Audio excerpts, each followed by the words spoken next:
93.3 KZOZ rocks. Jeff and Jeremy in the morning.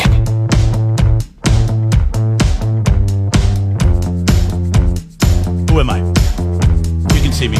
Nobody can see what I'm doing. But I'm dancing, just pushing my fists in the air very awkwardly. That looks like the Donald Trump dance. Yes, it is.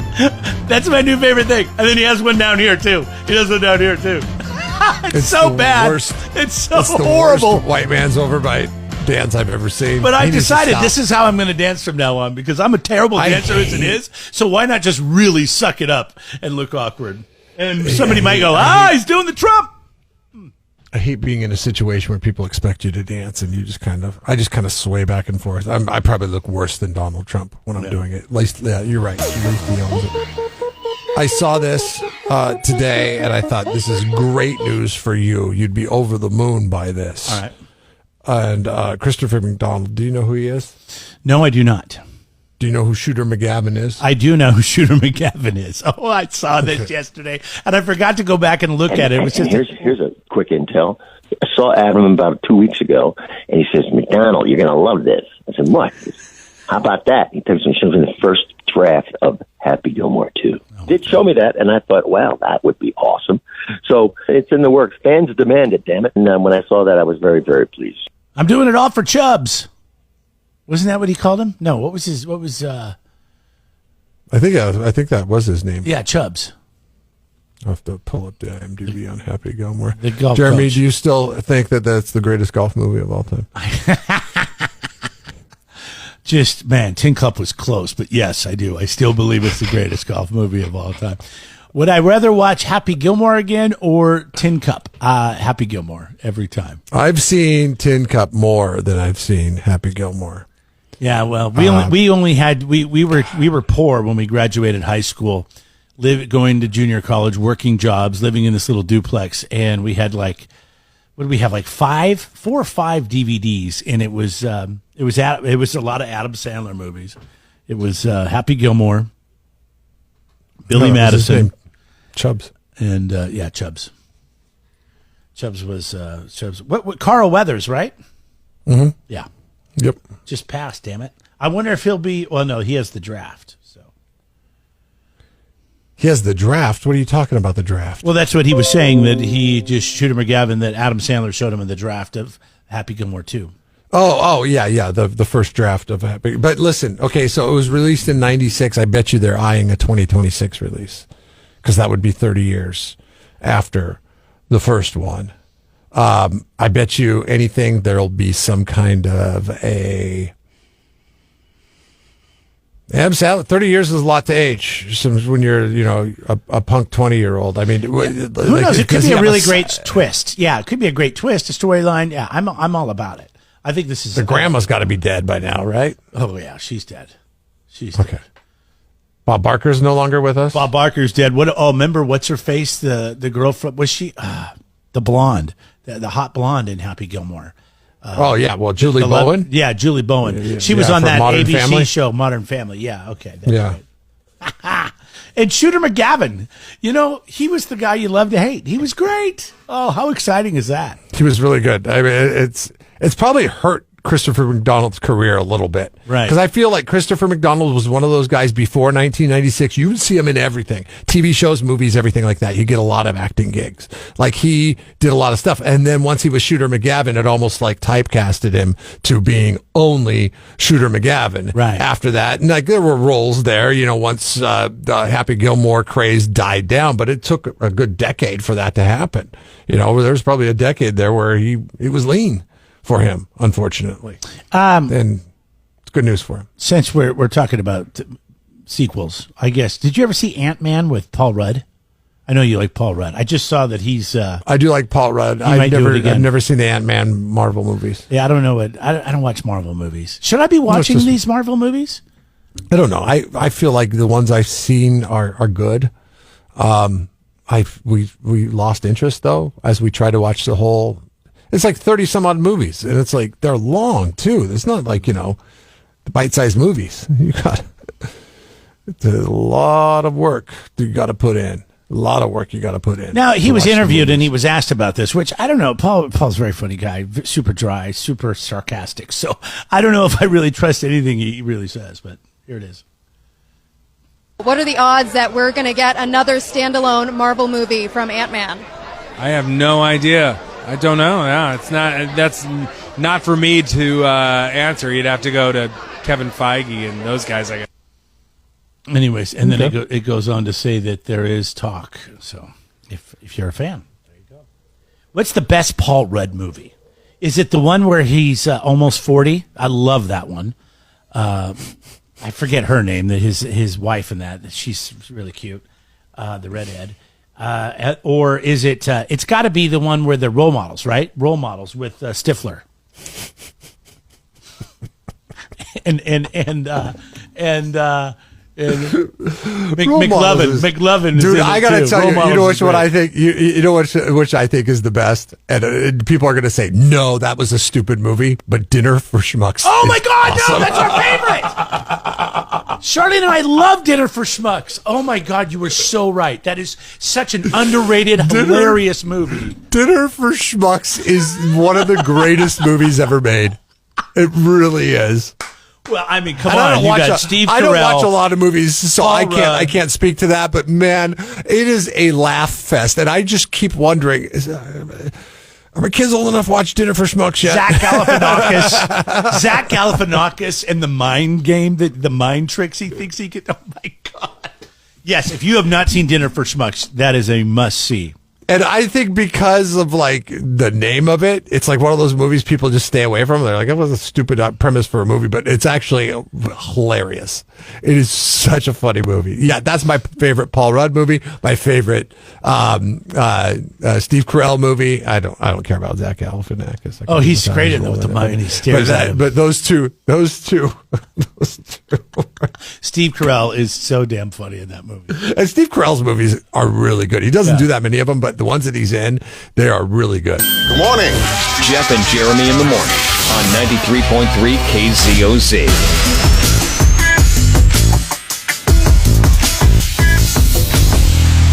So it happened the other day. I had to take back something very old to Costco. After years and years and years of I hope during this process you thought of all the crap you talked to people. Yeah. Right here. 3 years old. It's 3 years old. It was that boom box that you get that has the power. It's self-powered, so like it has a battery that you charge. It's like a lithium battery in it or something. I don't know. I would be surprised if they take it back because it's electronics. They normally have a 90-day policy on electronics. Oh, really? So that was not what they came up with. I said to them, I said, hey, we bought this 3 years ago, but so what happens is it shows that it's got a full charge on the battery and the battery will just cut out. So there's some kind of defect in there. It's not just an old battery that has been worn down, or overcharged or whatever. It's weird. It'll sit there and go for about 10 minutes. No problem. One bar will come down on the power supply and then turn off completely. And we use this for our baseball team for their walk-up music during the game. And now it doesn't work. I was like, well, I'm going to take it back because this is definitely something that's faulty. You know, like this is a flaw in the manufacturing of this. And I take it back and I stand in that long line. That line is long to take back stuff. That's enough deterrent not to take back stuff to Costco. But you know what? At that point, once I'm in it for 10 minutes, I'm like, I'm going to see this thing all the way out. We stand in line for like 25, 30 minutes. And I bring it up to the thing, and I got what I deserve. I got what I deserve in this one. This is good news for those that rail against people that return stuff to Costco, and I'll probably never return something to Costco ever again. So they're looking through my purchase history, and they're like, well, I don't see it anywhere in your purchase history. I said, well, my wife bought it. And they're like, oh, okay. So they plug in my wife's name. They're like, I don't see it anywhere on her purchase history. I remember when she bought it, she called me 3 years ago, and she said, hey, they have one of those boom boxes here, and it's an extra 15% or $15 off because sometimes they'll have the sales. So it was like normally $100 and it was $85. Okay. And I said, okay. I said, do it. Pull the trigger. Do it. buy it. And she bought it, and she brought it home and all that stuff. Because up until then, we were borrowing of friends for like PA purposes and parties at our house and stuff. And they're like, I don't have it. So I called my wife. I was like, you sure you bought this at Costco? She's like, yeah, I'm pretty sure I bought it at Costco there or Amazon, but she was on speakerphone. I had the speaker on. And I was like, oh, God, you just cast it down. And you knew right then and there you were going to turn away. I said, no, I guess if you guys and don't have carry it in your that system, boombox right back out. You don't have it in our system either. And so I guess we'll just call this a push. And she's like, yeah, I mean, I don't remember carrying that one, but it was 3 years ago. And I know. Let's not broadcast it to everybody that I'm bringing back old stuff here. So it still works as a plug-in unit. It's still the only radio I have in my house because it's got a tuner built into it. But I can't use it for portable purposes, which is the number one benefit to those things. You don't want to run an extension cord all over the place for it. It's nice just to have it Bluetooth into whatever it needs the Bluetooth into. How do I change the battery in that thing? Oh, lithium batteries can be expensive. So it's pointless, right? Just buy a new one. This is where we end up with all the lithium battery waste in the world. Do I throw it in the regular trash? That's my question for you. I don't think you're supposed to, no. I don't know what you're supposed to do with it, but I think I will. I would just throw it in my neighbor's trash. There you go. That's the better better plan. So defeating. I feel really bad for you. We sure know that we can't, like, they can't track it back to us, for God's sakes, because nobody knows where the damn thing was bought. Everybody in line, were they na na na na, hey, goodbye. They should have. They should play like some loud like sound with speakers and lights that go off when they deny something. Denied. What is that? Oh, busted. God. This thing. Hold on a second. I got it right here. This is the perfect thing. No, that would be good. This is the one that I'm thinking of. Here we go. Yeah, this one. This one's a good one, I think. I think this is the right one. Yeah. Okay, let's see. Come on. Spectrum Business. I knew that was going to happen. I knew that was going to happen. Award-winning security technology. Turn this down. Sorry, we don't subscribe to YouTube Premium. So Spectrum, you got your extra mention. Okay, this one. That one. That's the one they should have done. Jeff and Jeremy in the morning. 93.3 KZOZ rocks. Have a good morning. Well, this isn't good for the narrative. This is not good for woke America either. This is bad for all those people that are like, it's not fair. I shouldn't have to take a bar exam to become an attorney in the state of Washington. New study finds that bullies make more money than people that were bullied in school. This was a team that talked to 7,000 people that were born in 1970. They looked how their teachers addressed their social and emotional skills when they were 10 years old. Then they checked back with those kids. In general, the ones who got bullied were making less money than the kids that were doing the bullying. I think bullies see what they want and then they go after it. And not for less or for better or worse. I don't know if it's better to be a bully. It's not good to be a bully, but yeah, there's definitely something in kids that were go-getters that are going for it, and the ones that are willing to be followers. What did we used to call that? There was like it was followers, right? Now we call them sheep. They don't like it, but it's what it is. So the sheep obviously are not making as much. The people that went for it, the go-getters, is it the type A personalities? Is that what we call them? They're the ones that are succeeding. Researchers think that it's because teachers, at least in the 80s and 90s, may have created an environment that created kids to be more competitive. It used to be such a competitive nature. It's the world that you and I grew up in. We were kids in the 80s and 90s. It was very competitive. Everything was competitive. Spelling bees, math games. Yeah. I asked my everything in kids. class was competition. You wanted Foursquare, wall ball, dodgeball, smear the queer. It didn't matter. You wanted to be the winner. And nowadays, kids are like, they don't want to win anymore. They just want to, is it really fun if you're losing or you're not winning? Can I ask you what the number one question we don't keep is? score in Little League anymore. What? How is For that the last fun? 3 years as a Little League coach that the league decided it was not important to keep score and then just go ahead and let everybody score each inning. What if Up until- NASCAR never had a up until winner? this year. I mean, what if NASCAR never had a winner? You know what the number one question is? You just drove around in circles. Nobody From wins those here. kids? The number one question from those kids is, did we win, coach? Yes. Every game. After every game. Because you're the coach. And I'm like, I don't know. That's my answer. Why can't you just say, you know what, we're winning just being here together? No, we devised this. We devised the system. So last year at the Little League level, everybody got an at bat, everybody got to hit, and everybody got to run the bases. Right? We would go until you get a hit. And even if you were out, you were still safe and you got to sit on first base and run as if you were going to be. So we would call outs though. So it was defensive scoring. So if we got an out, if we got a legitimate out in the field, whether somebody caught a fly ball, which was very rare at that level, or we were able to get a forced out at one of the bases or a tagged out in the base paths, that was an out. And we would keep track of outs. And then that's how we would keep track of score, because the score would always be the same because it just depended. Whatever team had the most players on the roster that day would end up winning because they would score more runs because everybody got to score a run. Does your wife come to the game? Yes, she does.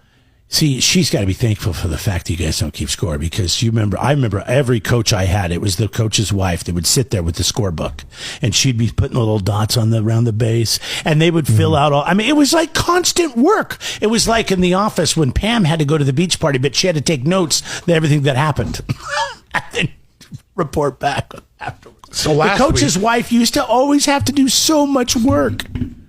Last week, we've been keeping score this season because this season if there's 3 outs in an inning, then the inning is over, and then you go out and you play defense just like you do in baseball. That's how baseball is supposed to be played. And the other team was keeping score, like with score sheets, and who got a single, who got out, all that stuff. Where was the play coming from? Like score sheets. And I was like, the other coach, I'm friends with the other coach. He goes, "You guys turn in your score sheets?" I was like, "No, we just call them up and say, hey, we won this week." It's like, really? I think we're supposed to turn in score sheets. I was like, I don't know. Let me check with the guy. So I call up the guy after the game's over, and I say, "Hey, how are we keeping score this season?" You know what he tells me? He says, "Oh, during the season we don't keep score, only during the playoffs." I bet you couldn't wait to call your buddy back and go, hey. I know. I said, you guys don't have to go to all that lengths of work. I mean, we can figure out who wins. It's just for bragging rights for the moment. I said, how do you figure out the seeding for playoffs then? He's like, it's just drawing teams out of a hat. Random, huh? Nice. So we could do really well during the season, face the juggernaut best team, and be eliminated in the first round of the playoffs. Number one question the kids ask you: did we win?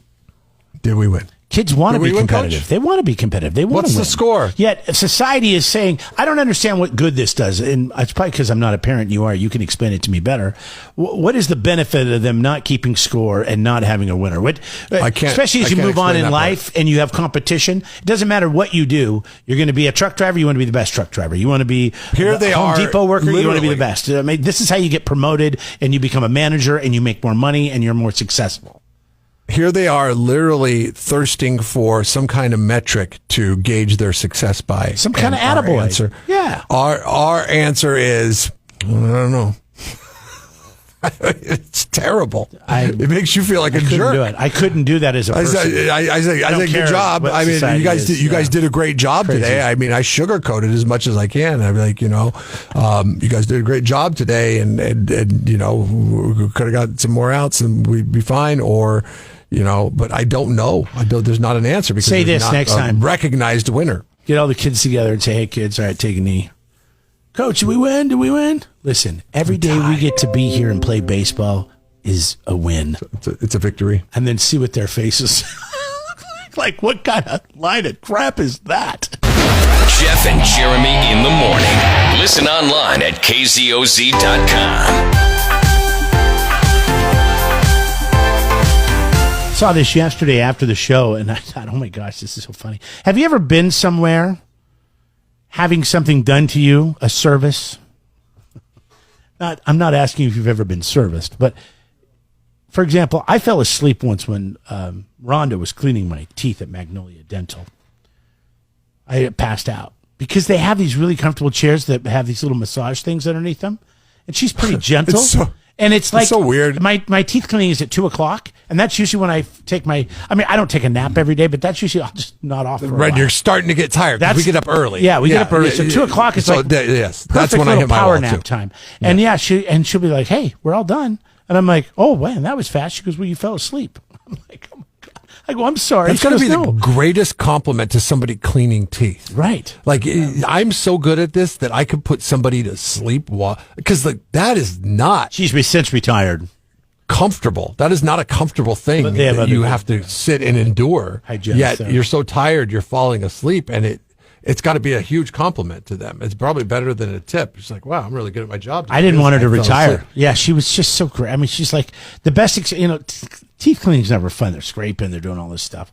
But she was always really good at it. This guy fell asleep while he's getting his hair cut. I could totally see this happening. I do this all the time. Your hair, they just fall asleep. My son does this same thing. He falls asleep during the. I think it happens more often than we realize. But during a haircut or just? Yeah, during a haircut.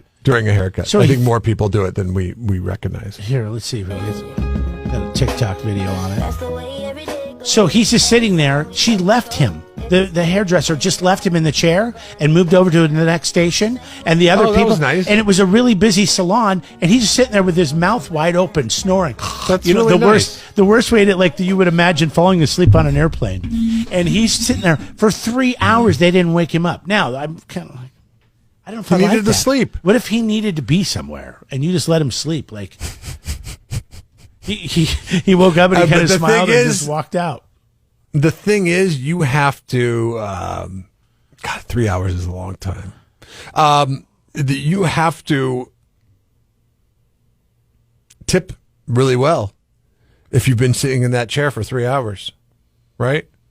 And they let you sleep. I don't think so. They didn't bother waking you up to turn the chair over. I don't think so. What if I had an appointment right after getting my haircut?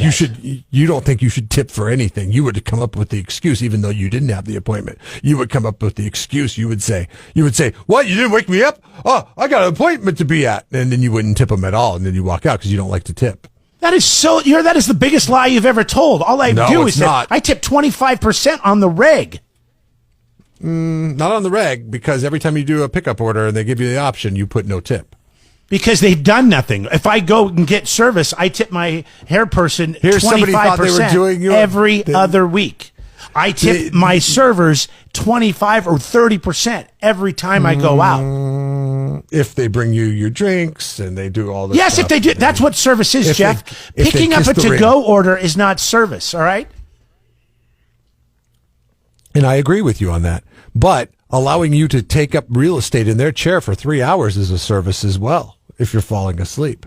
And you're going to you're going to be the negative Nancy on that one? Oh, I'm still going to tip. I'm just not going to over tip it. Like, why? Why would I paid for a service here. I didn't pay for it. You were there for 3 hours. You weren't there for a perm. I wish you would have woke me up, because now I missed out on a very important appointment I had to go to. You already have the excuse waiting, so you don't have to do the tip. That's what tells me that you wouldn't tip. Oh, my God. Here's the thing. Out of the two of us, I guarantee you I tip way more than you do. You're the cheapest SOB I've ever met. No, you order off the kids' menu. You order off the kids' menu, or you won't order an entree at all. You'll just eat off your kids' plates because you're so cheap. Yet you're going to tell me you're a better tipper than me? That is impossible. I didn't say that. I didn't say that. But I would feel guilted into tipping somebody a lot if they let me sleep in their establishment because they didn't want to disturb my rest. And you could do that. God, that's That's the nicest thing you could do to somebody. You could do that. I mean, whether or not you miss an appointment I don't know or not. I don't know if they deserve it. It's not their job to wake you up, man.